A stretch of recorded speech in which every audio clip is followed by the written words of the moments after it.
নমস্কার, S Bangla news online খবর সব দেখাবো আমরা।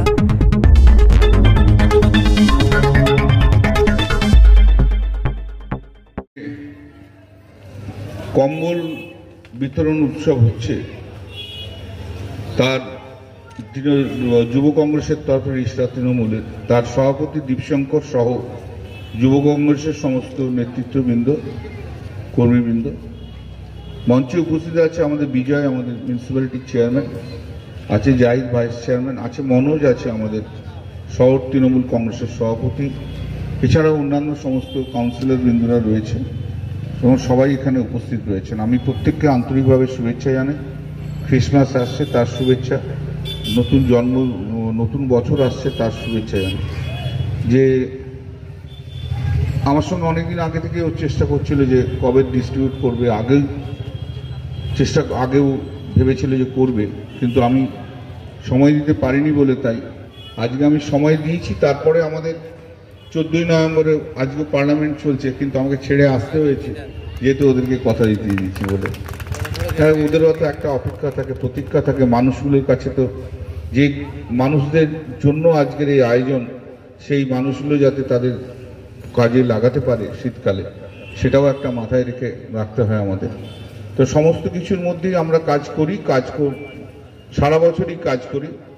আপনারাও দেখেছেন কাজ করি, রিসাতেও অনেক উন্নতি হয়েছে। যুব তৃণমূল কংগ্রেসের সভাপতি, তার উদ্যোগে এই বস্ত্র বিতরণ, শীত বস্ত্র বিতরণ অনুষ্ঠান।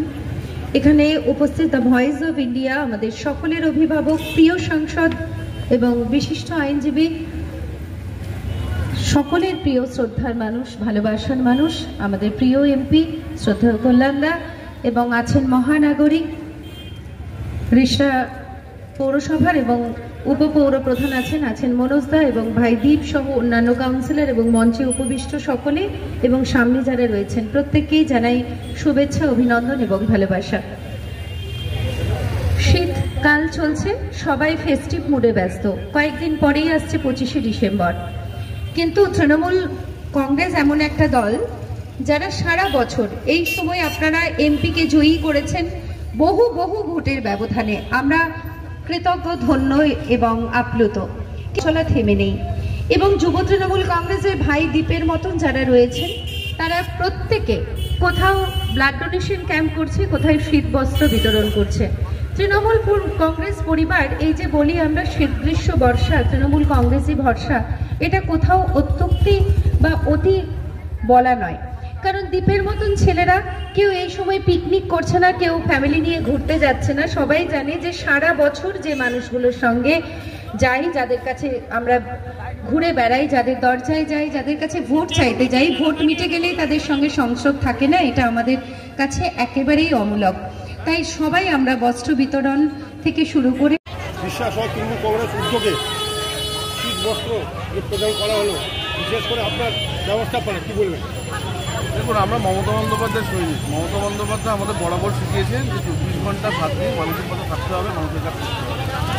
মমতা বন্দ্যোপাধ্যায় বিভিন্ন প্রকল্প নিয়ে আমরা মানুষের কাছে পৌঁছই, মানুষের কাছে যাই। যেমন কাল থেকে দুয়ারে সরকার শুরু হচ্ছে, দুয়ারে সরকারে মানুষের কাছে পৌঁছবো। কিন্তু আমরা মনে করি যে যেরকমভাবে শীত বেড়েছে বা ঠান্ডা পড়ছে, তো মানুষের কাছে তো কম্বল বিতরণটা, কারণ অনেক মানুষের কাছে সেরকম পরিস্থিতি নেই। তাই যারা নিডি মানুষ, যাদের প্রয়োজন আছে, তাদের জন্য আমরা একটা শীতবস্ত্র কম্বল উপহার প্রদানের ব্যবস্থা করেছিলাম। তো সেই ব্যবস্থা আমরা এই সময়মতো শেষ করলাম। আমাদের মধ্যে উপস্থিত ছিলেন মাননীয় সাংসদ কল্যাণ বন্দ্যোপাধ্যায় থেকে শুরু করে বিধায়ক ডাক্তার সুদীপ্ত রায়, আমাদের পৌরসভার পৌরপ্রধান বিজয়সাগর মিশ্র থেকে শুরু করে বিভিন্ন জেলা সভাপতিগণ সবাই এখানে উপস্থিত। সবার কাছে আশীর্বাদ নিয়ে, তো মানুষকে সঙ্গে নিয়ে, আমার তৃণমূল যুব কংগ্রেসের কর্মীদের সাথে নিয়ে আজকে আমরা এই প্রোগ্রাম কম্বল দেওয়া হলো। আমরা আজকে টোটাল 250 জনকে দিই, 250 জন। আজকে এমপি থেকে আরম্ভ করে শিল্পী চ্যাটার্জি থেকে আরম্ভ করে সবাই একটা দ্বীপ সম্পর্কে খুবই প্রশংসা করলেন যে প্রত্যেকটা অনুষ্ঠানে রিসা শহরটাকে যেভাবে দায়িত্ব পাওয়ার পর থেকে যেন দায়িত্ব আপনার বেড়ে গেছে, আর সংগঠন খুব সুন্দর মজবুতভাবে করেছেন। প্রত্যেকটা অনুষ্ঠান দ্বীপ সরকারের সব সঙ্গীদের নিয়ে, সব কর্মীদের নিয়ে একত্রভাবে প্রোগ্রামগুলো করে গেছে, কী বলবেন?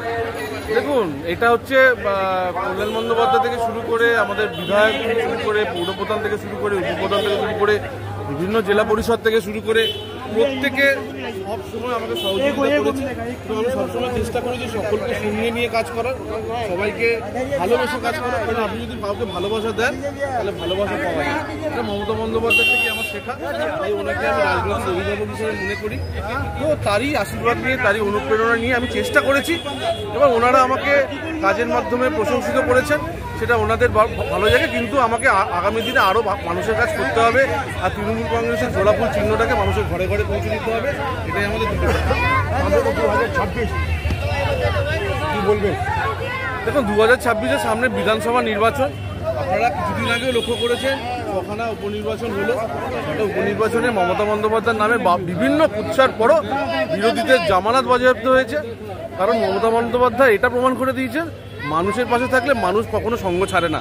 তাই মমতা বন্দ্যোপাধ্যায় যখন আছে, তো আমাদের এইবারের আগামী দিনের টার্গেট 250টা বিধানসভা সিট।